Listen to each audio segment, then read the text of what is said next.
Hello everyone, how's it going? I'm WoWcrendor and welcome back to another episode of Pointless Top 10, a show where I make top 10 lists of pointless things. Why are we flying by this pointless statue in Booty Bay? Because inside pointless things are treasure. Let's begin. Number 10 is the Common Merlok, which are the Murlocs over in Elwyn Forest, the first ones you see when you start leveling. And, you know, these are the OG Murlocs. These are the original Murlocs you see all over. They're killed a lot, but you know what? They're the staple. These are the staple Murlocs of World of Warcraft. When you picture a Murloc, you picture these guys. And they may not be the most exciting, but you know what? They're number 10. For number 9, I was swimming around looking for more Murlocs, and I swam a little further back and found this silver Murloc holding what appears to be a green ball of sorts, which led me to one conclusion. These are the tennis ball Murlocs. Now, are they actually tennis ball Murlocs? No. But with the power of the imagination, they can be whatever you want.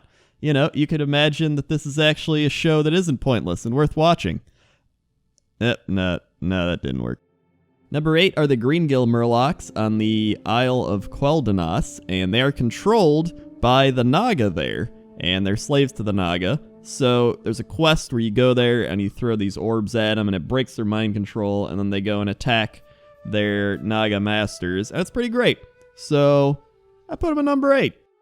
Number 7 is one of the more interesting ones because the Jinyu actually originated from Murlocs, who were fortunate enough to live near the enchanted pools of the Vale of Eternal Blossoms, and the magic of the pools expanded their minds and grew their bodies until they became what they are today. So essentially, they're just evolved Murlocs, and I never even knew that. I just thought they were fish people, but they really are evolved Murlocs.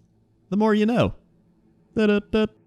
Number 6 are the Baby Merlocks, and, you know, they're not that much different from normal Murlocs, right? But, much like cats and dogs, puppies and kittens are just that much better, right? They're cuter, they just run around and they're like, blah! Even more so, and you can't go wrong. Look at this one, he's up in a hut, and I jumped out of the hut, this is great!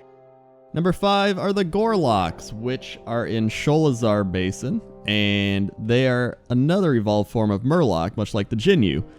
Jeff Kaplan, who is currently the Overwatch lead designer, used to be the World of Warcraft lead designer, and he himself said that the Gorlok are an evolution to the Murlocs. So, that is what they are. They just don't look like humanoids like the Jinyu do.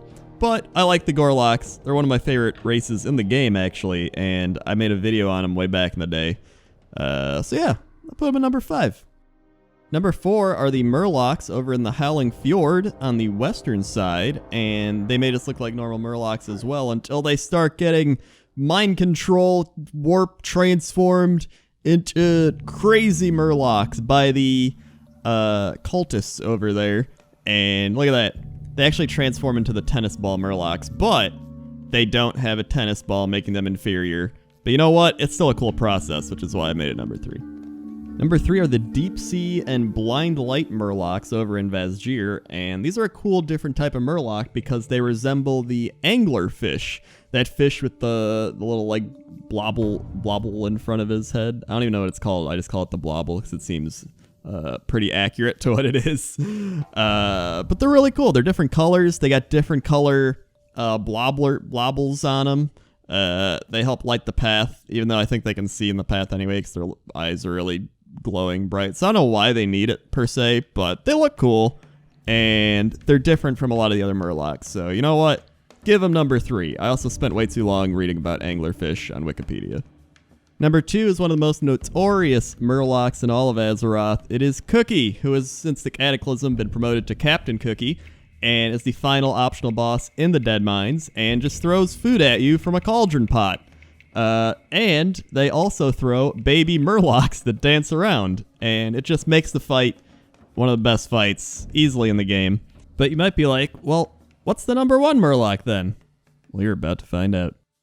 And number 1 is King Merggle, the obvious king of the Murlocs. Some people do think he is a night elf in a Murloc suit, but let's use our imaginations like earlier, right? He can be whatever we want. He is the king of the Murlocs. This guy is the king of the Murlocs, no question about it, and that makes him number 1. Okay? Okay. See ya.